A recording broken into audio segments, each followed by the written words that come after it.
ॐ भूर्भुवः स्वः तत्सवितुर्वरेण्यं भर्गो देवस्य धीमहि धियो यो नः प्रचोदयात्। अज्ञानतिमिरान्धस्य ज्ञानाञ्जनशलाकया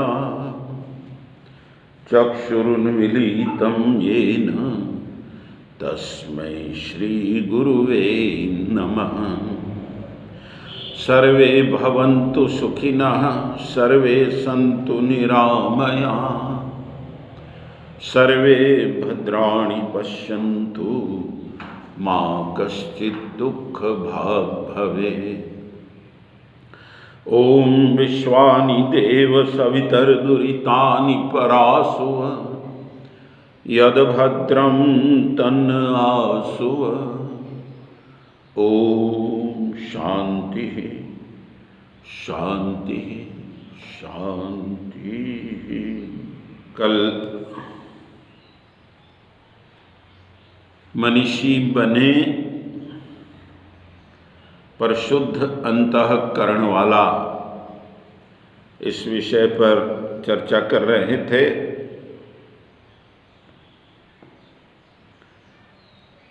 बड़े बड़े बुद्धिमान इस संसार में होते हैं, अर्थात मनीषी कई होते हैं, किंतु वे पावन हो, पवित्र हो, यह अनिवार्य नहीं। प्रतिभाशाली बुद्धिमान होना अलग बात है, एवं पवित्र शुद्ध अंतःकरण रखते हुए बुद्धिमान होना नितांत दूसरी बात है। आज का विषय है धर्मशील बने। धर्मशील, शील शब्द, इसको ठीक से समझने का प्रयास करेंगे। धर्मशील का अर्थ ये होता है धर्म की मर्यादाओं का पालन करने वाला धर्मशील होता है। धर्म के नियमों को अपने जीवन में उतारने वाला धर्मशील होता है। प्रत्येक कर्म को धर्म कर्तव्य मानकर करने वाला धर्मशील होता है। नियम, अनुशासन, व्यवस्था, तंत्र धर्मयुक्त हो, यही धर्म का शील है। वर्तमान परिस्थिति में धर्म की इस प्रकार की व्याख्याएं ये तो बहुत कठिन लगती है। सब कुछ बदल गया। निष्प्राण धर्म हम सब के पास रह गया। कलेवर हैं प्राण विहीन। धर्म का कलेवर मानो प्राण विहीन हो गया है। गुरुदेव कहते हैं जो धर्म की रक्षा करता है केवल उसी की रक्षा होती है, और जो धर्म को मारता है धर्म उसे मार ही डालता है। अर्थात अधर्म के मार्ग पर न कोई अब तक फला फूला है और न सुख शांति से रहा है। आगे भी ऐसा नहीं होना है। आप जिसे अपनाते हो परिणाम भी वैसे ही पाते हो। यहां यक्ष और युधिष्ठिर के बीच प्रश्नोत्तरी के संदर्भित अंश पर चर्चा कर लें ताकि हम समझ सकें कि धर्म की क्या स्थिति हो गई है। यक्ष ने युधिष्ठिर से 4 प्रश्न पूछे थे और प्रश्न बड़े रहस्यमय थे। पहला प्रश्न था कि एक अंधा कूप है, कुआं घने अंधेरे से भरा हुआ है। एक धागे से एक पैसा बंधा हुआ दिखाई दे रहा है, जो दिखाई दे रहा है, अर्थात थोड़ा उजाले में है तभी तो दिखाई दे रहा है। और उसके नीचे 100 मन लोहा लटक रहा है, अंधेरे में दिखाई नहीं दे रहा है। इसका रहस्य क्या है? अगला प्रश्न था, एक हौज अपने इर्द गिर्द बने हुए 4 हौज को भरता है,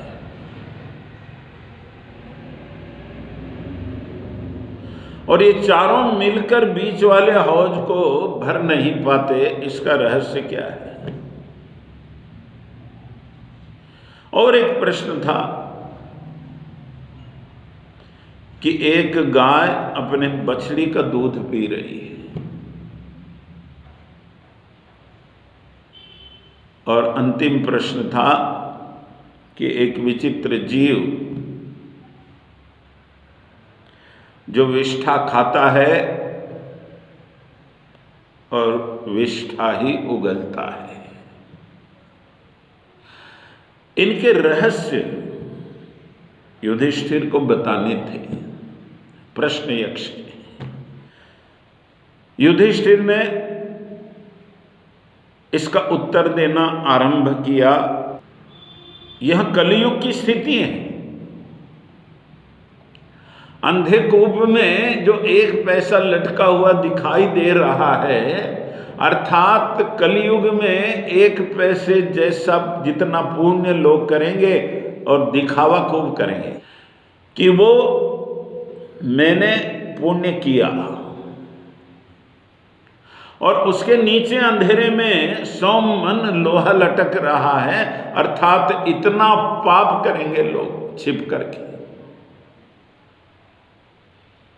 धर्म को दिखाने का प्रयास करेंगे, धर्म के शील से कोई लेना देना नहीं।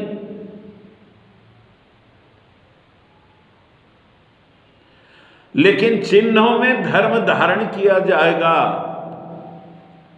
धर्म का आडंबर भी किया जाएगा, धर्म के नाम पर डराया और फुसलाया भी जाएगा, और छिपकर धर्म की आड़ में ही अनेकों पाप, पहाड़ जितने पाप, ढेर सारे पाप व्यक्ति करता चला जाएगा। यह कलयुग की स्थिति है। कलयुग का मनुष्य तथाकथित इस तरह का धार्मिक होगा। धर्म के विज्ञान की बात परम पूज्य गुरुदेव कहते हैं,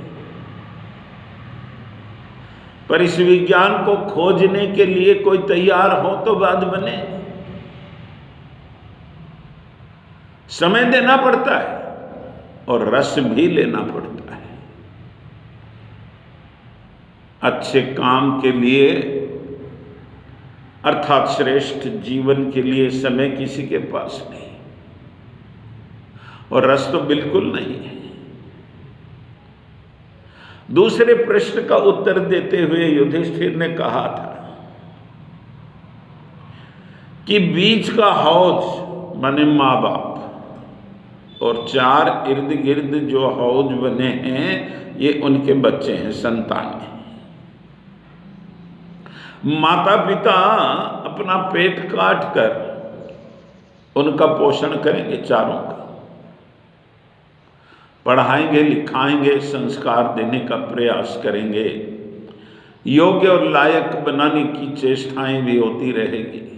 पर कलयुग की स्थिति है कि ये सब बड़े और समर्थ होने के पश्चात माता पिता बूढ़े और दुर्बल जब होंगे तो ये चारों मिलकर के भी जो हैं माता पिता का पोषण नहीं कर पाएंगे। ये कलयुग की स्थिति है। और हम देख रहे हैं कि आज वृद्धाश्रमों में जगह नहीं है, अपनों के बीच रहने के लिए बूढ़े माता पिता के लिए जगह नहीं है। कहाँ जाएं अपनों को छोड़ करके? जीवन भर जिसको प्यार किया, जिसको सींचा, जिसके लिए जिया, उसके सहारे जीवन का अंतिम चरण पूरा करने की इच्छा हर बूढ़े माँ बाप की होती है, पर इसे पूरी करने वाले पुत्र पुत्री खोजने पड़ते हैं। क्या हो गया संतानों को? ये कलयुग की स्थिति का वर्णन है। यदि धर्मशील होते तो ये स्थिति उत्पन्न नहीं होती। तीसरे प्रश्न का उत्तर युधिष्ठिर जी ने यह दिया कि कलयुग की यह स्थिति होगी कि बूढ़े माता पिता को बेटी के सहारे जीवन यापन करना होगा। बेटों की अपेक्षा बेटियों की संवेदना जीवित है, और संवेदना जीवित होने के कारण वह अपने बेसहारा माता पिता का सहारा बन जाती है, जबकि पुत्र का कर्तव्य होता है। ये कलयुग की स्थिति है, और हम दाएं बाएं अपने घर में, आसपास, रिश्तेदारी में इन सब चीजों को अनुभव कर रहे हैं। अंतिम प्रश्न का उत्तर था कि वह विचित्र जीव कौन है जो विष्ठा खाता और विष्ठा ही उगलता है। युधिष्ठिर ने कहा, कलयुग का वह व्यक्ति है, वहां अभक्ष्य ही खाएगा और अभद्र ही बोलेगा।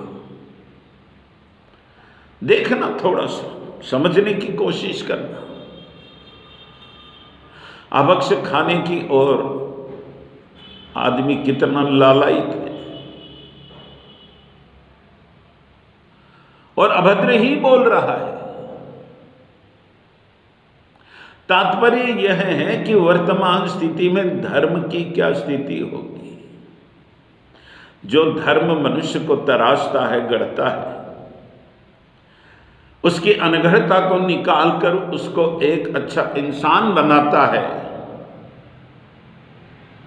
सदैव कर्तव्य पालन करने के प्रति उसमें सजगता उत्पन्न करता है। उस धर्म की उपेक्षा के कारण हमारे सामने अनेकों प्रश्न जीवंत हो चुके हैं। ऐसे लगता है कि जिनका वर्तमान में कोई उत्तर हमारे पास नहीं है। हम निरंतर दुख से और संताप से भरे रहते हैं, तनावग्रस्त रहते हैं, मनोरुग्ण बनते हैं। क्या करें क्या नहीं, स्वार्थ के आगे कुछ सूझता नहीं। मित्रों, धर्म की यह स्थिति बनी हुई है। मूलतः धर्म की संस्कार परंपरा पिछड़ गई, जिसमें विशुद्ध विज्ञान भरा हुआ था। 16 संस्कारों की पद्धति थी हमारी। गर्भाधान से लेकर मृत्यु के पश्चात श्राद्ध तर्पण तक 16 संस्कार हुआ करते थे। संस्कारों से तैयार हुआ आदमी जीवन के हर मोड़ पर सहजता से और साहस से जीवन को जी लेता था। ये संस्कार मोड़ पर आते हैं, 16 टर्निंग पॉइंट। सड़क पर चलते हुए जैसे टर्न आते हैं, मोड़ आते हैं, तो वहां दिशा सूचक बोर्ड लगा रहता है। दाएं जाओगे तो इस तरफ जा पाओगे और बाएं जाओगे तो इस तरफ जा पाओगे। हमें बोध होता है कि हमें किस तरफ जाना है। हमारी संस्कार परंपरा प्रत्येक टर्निंग पॉइंट पर बोध करवाती थी कि इस समय आपको किन बातों का ध्यान रखना है, क्या प्रिकॉशंस लेने हैं, दक्षता, कैसे जीने की आवश्यकता है, आपकी तैयारी कैसी होनी चाहिए और इस मोड़ पर आपकी जिम्मेदारी क्या बनती है। ये हमारी संस्कार परंपरा रही। जीवन का शानदार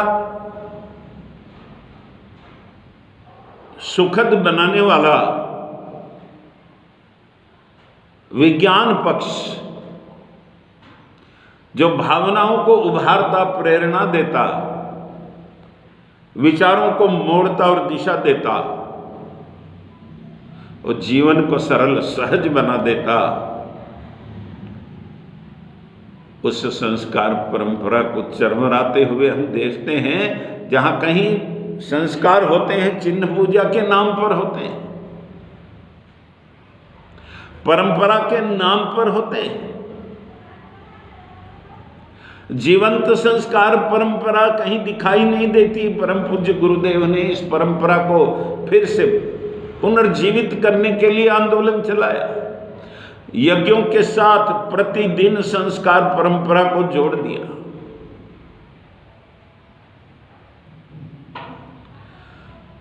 संस्कार परंपरा के प्रति लोगों में विश्वास जागृत करने का प्रयास गायत्री परिवार निरंतर कर रहा है। इसका महत्व समझो तो जीवन से लाभान्वित होने का सुअवसर आपके सामने खड़ा हो सकता है।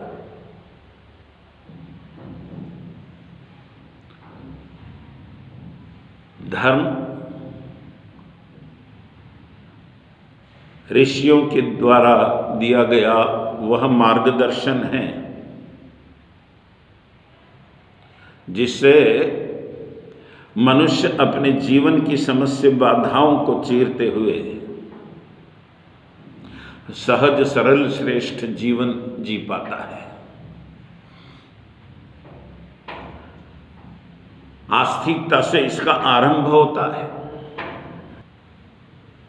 आस्तिकता माने ईश्वर विश्वास।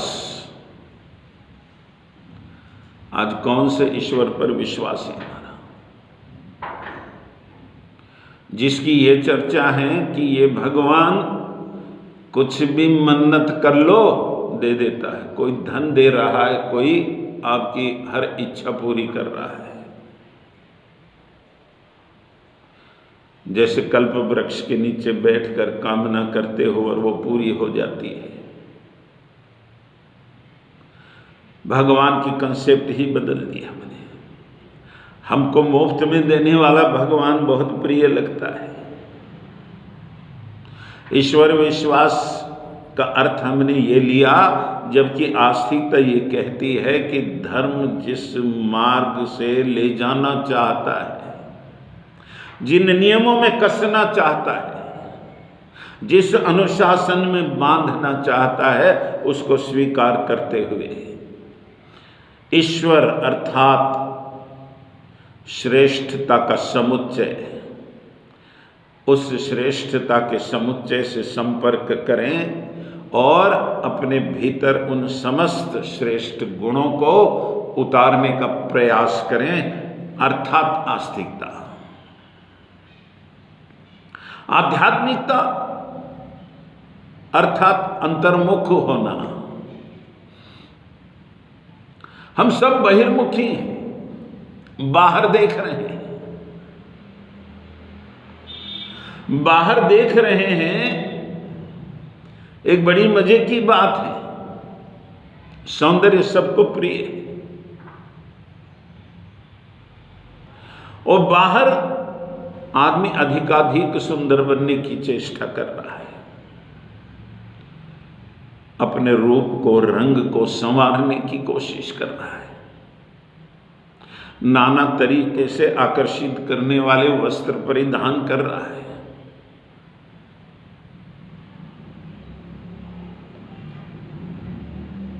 बाहर की चीजें करीने से रखता इसलिए हैं कि लोग आकर्षित हो, हमें सभ्य समझे, लेकिन भीतर झांकने की उसकी आदत ही समाप्त हो गई। भूल सा गया है कि भीतर भी झांकना चाहिए, भीतर कुछ होता है। अंतर्मुख हो तो पता चले कि भीतर कितनी कालीमा चढ़ चुकी है, भीतर का सौंदर्य कितना मलिन हो चुका है। भीतर की सफाई किए बिना उस सौंदर्य को निखारा नहीं जा सकता। जो असली सौंदर्य है, नकली के पीछे बाहर दौड़ रहे हैं, उसको ठीक करने के लिए होड़ सी लगी हुई है, पर भीतर जो असली बैठा है उसकी ओर देखने की आंख है नहीं। और सद्गुरु देते हैं तो इतनी झंझट कौन करे। आध्यात्मिकता इतनी कठिन है, बाहर का छोड़े बिना भीतर झांका नहीं जा सकता। और बाहर का आकर्षण तो हमें ऐसे लपेट कर रखता है, ऐसे बांध कर रखता है अपने पास में कि छोड़ने का मोह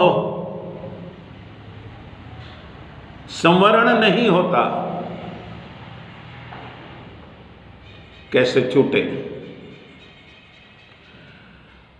भीतर झांक कर देखो तो पता चलेगा कि भीतर कितनी कालिमा,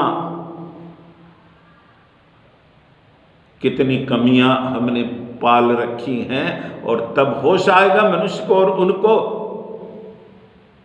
निकालने के पीछे वो प्रयास आरंभ करेगा। अर्थात अंतर्मुख होना यही आध्यात्मिकता है, भीतर की सफाई। भीतर यदि सफाई हो गई तो बाहर सफाई होगी, वहीं होगी जो शाश्वत से जुड़ी हुई है, जो गरिमा के अनुरूप हैं। और अगला चरण आता है धार्मिकता, अर्थात कर्तव्य परायणता, कर्तव्यों के प्रति सदैव सजग रहे।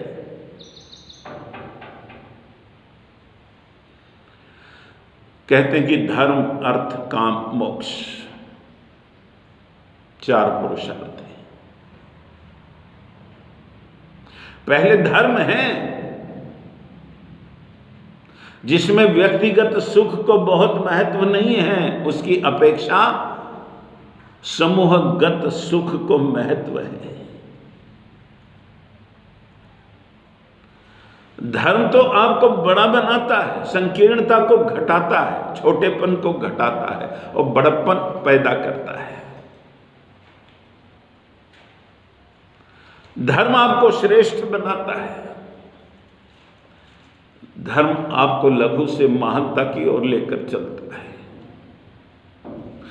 और धर्म घृणा को प्रेम में रूपांतरित कर देता है। धर्म तो जीवन की नींव है, नींव।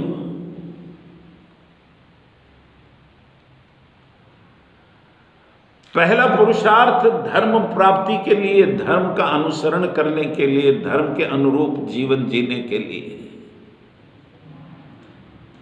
और धर्म की मर्यादा में अर्थ का उपार्जन संतोष के साथ।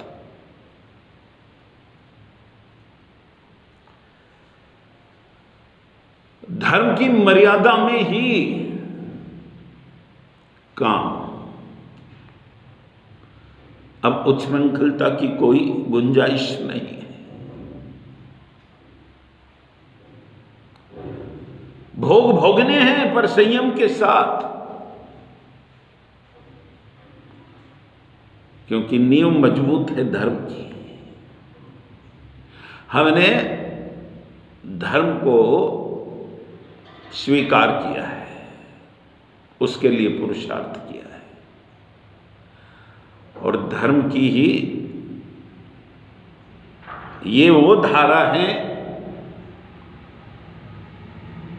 जो अर्थ उपार्जन के लिए मनाही तो नहीं करती पर संतोष से जोड़ देती है। भोग के लिए भी मनाही नहीं है पर संयम से जोड़ देती है।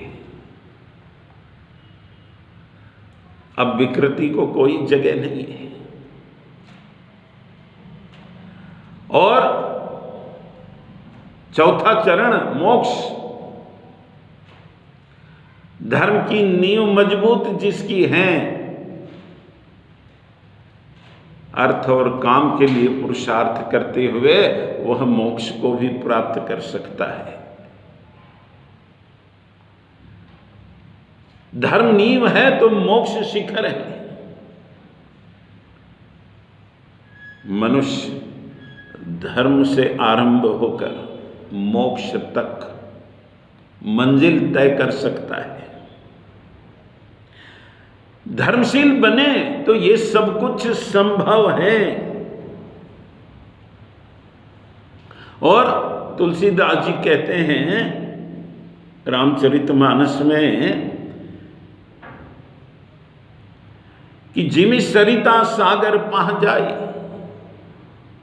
यद्यपि ताहि कामना नाही, तिमि सुख संपत्ति बिनुहि बुलाए, धर्मशील पाह जात सुहाए। जैसे सरिता सागर की ओर बढ़ती है, उसकी और कोई कामना नहीं है,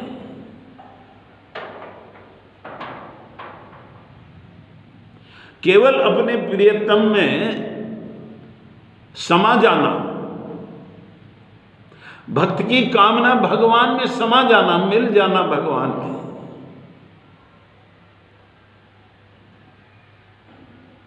वैसे ही बिना बुलाए सुख संपत्ति धर्मशील को प्राप्त हो सकते हैं। तिमि सुख संपत्ति बिनो ही बुलाए, धर्मशील पह जात सुहाए। उसके पास अपने आप चलकर सरिता की तरह, सागर अपनी जगह पर है, सरिता की तरह चलकर सुख संपत्ति धर्मशील के पास आते हैं। धर्मशील होने का इतना बड़ा लाभ है। उस घर में संतोष दिखाई देगा, पर हाय रे बदकिस्मती कि बंगले बनते हैं, मानो घर बनाना भूल गए हम। अपवाद स्वरूप में भी घर कहीं मिलेगा या नहीं, प्रश्न खड़ा है। कदम कदम पर बंगले देखे जा सकते हैं। परम पूज्य गुरुदेव कहते हैं कि एक बाड़े में जैसे जानवर रहते हैं, जानवर की प्रवृत्ति होती है अपने लिए खाना, अपने लिए ही जीना। ठीक वैसे ही आदमी बंगलों में रहने लग गए। वो घर की संकल्पना धर्मशील होकर एक दूसरे के लिए जीते थे, एक दूसरे से प्यार करते थे, जिसमें उत्सर्ग होता था, त्याग होता था, प्रत्यक्ष प्रतिपल यज्ञ होता था। दूसरों के लिए जीना ही यज्ञ है। ये सब विस्मृत हो चुका है। परिणाम स्वरूप घर खोजने पर भी नहीं मिलता। इसलिए यदि घर बनाना है तो धर्मशील होना है पहले। बिना धर्मशील हुए घर भी नहीं बनाया जा सकता। हानि तनिक न कर सकें दुश्मन बैरी को है। अधिक हानि निज मन करें, जो मन मैला हो। धर्म तो मन के मैल को धोता है, और उस धर्म की ओर हमारा आकर्षण नहीं। यह दुर्भाग्य है। शाश्वत और सर्वस्व की प्राप्ति है धर्म। धर्म त्याग है। सुनकर लोग घबरा गए, और स्वाभाविक है घबराना। अरे पल पल तिनका जोड़ करके ये सब कुछ खड़ा किया, इकट्ठा किया, और धर्म तो कहता है कि त्याग दो। इतनी मेहनत से, लगन से, इतना पसीना बहाकर, इतना समय लगाकर जिसको इकट्ठा किया, और धर्म कहता है कि उसको त्याग दे। फकीर लोगों के भीतर उठे इस विचारों के तूफान को पढ़ रहा था और मुस्कुरा रहा था। तब उसने एक अपने बचपन की घटना सुनाई कि मैं बचपन में अपने परिवार के साथ नदी के किनारे गया था पिकनिक मनाने, और गार के चमकीले पत्थरों को देख करके मैं उनकी ओर आकर्षित हुआ, और ढेर सारे पत्थर मैंने दिन भर में इकट्ठे किए। छोटी छोटी मुट्ठियां भर ली, छोटे छोटे जेब थे वे भी भर लिए। तब भी बड़ी मेहनत और लगन से इकट्ठे किए बहुत सारे पत्थर बाकी थे। तो जाते समय परिवार के लोगों की ओर आशा भरी निगाह से देखता रहा कि ये मेरी सहायता करें, और इन मूल्यवान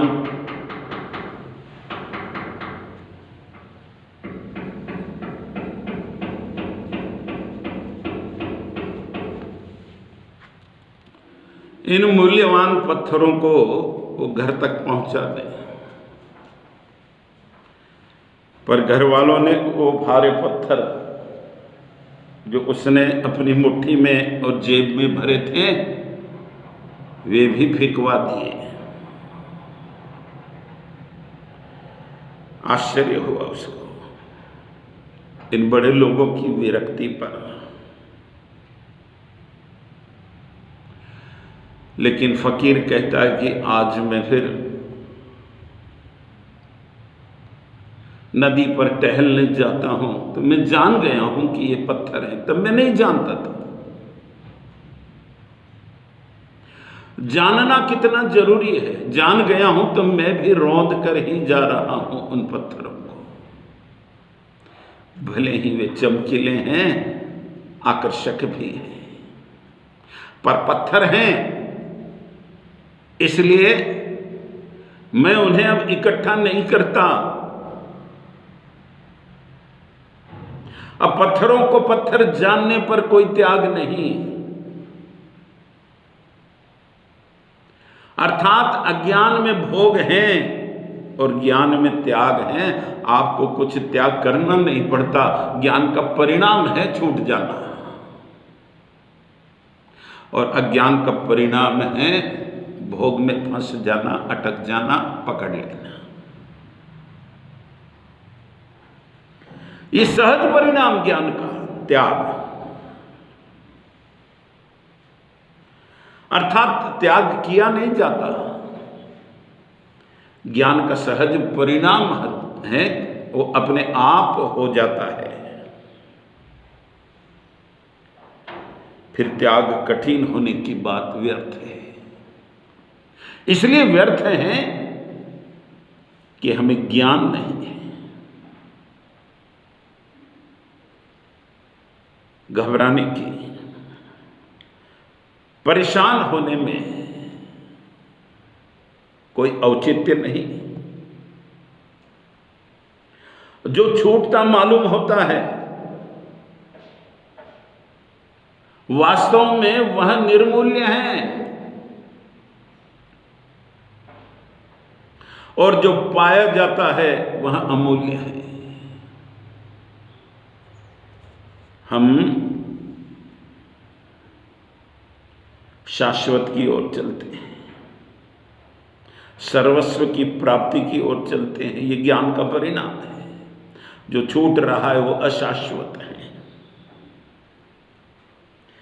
देखिए हम क्या छोड़ते हैं और क्या पाते हैं। अरे बंधन को छोड़ते हैं तो मुक्ति पाते हैं, और कौड़ियों को छोड़ते हैं तो हीरे पाते हैं। मृत्यु को छोड़कर अमृत को प्राप्त करते हैं, और अंधेरे को त्याग कर प्रकाश को पा लेते हैं।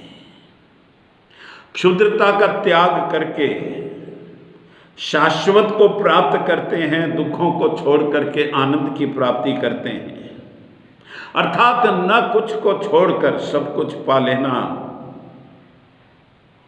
त्याग नहीं है, शाश्वत और सर्वस्व की प्राप्ति है धर्म। त्याग तक ही मत रुकिए, शाश्वत और सर्वस्व की प्राप्ति का नाम धर्म है। धर्मशील होने का ये अर्थ है, अर्थात हमें अच्छा मनुष्य बनना चाहिए और नेक मनुष्य बनना चाहिए। सशक्त और संस्कारवान मनुष्य बनना चाहिए। शक्ति, नेकी और व्यवस्था, यह तीनों ही धर्म के गुण हैं। समग्र विकास व्यक्ति का यही तो धर्म का उद्देश्य है, और समग्र विकास के लिए धर्मशील होना आवश्यक है। अर्थात मित्रों, हम धर्मशील बने। आज की बात यही समाप्त होती है। ओम शांति, शांति, शांति।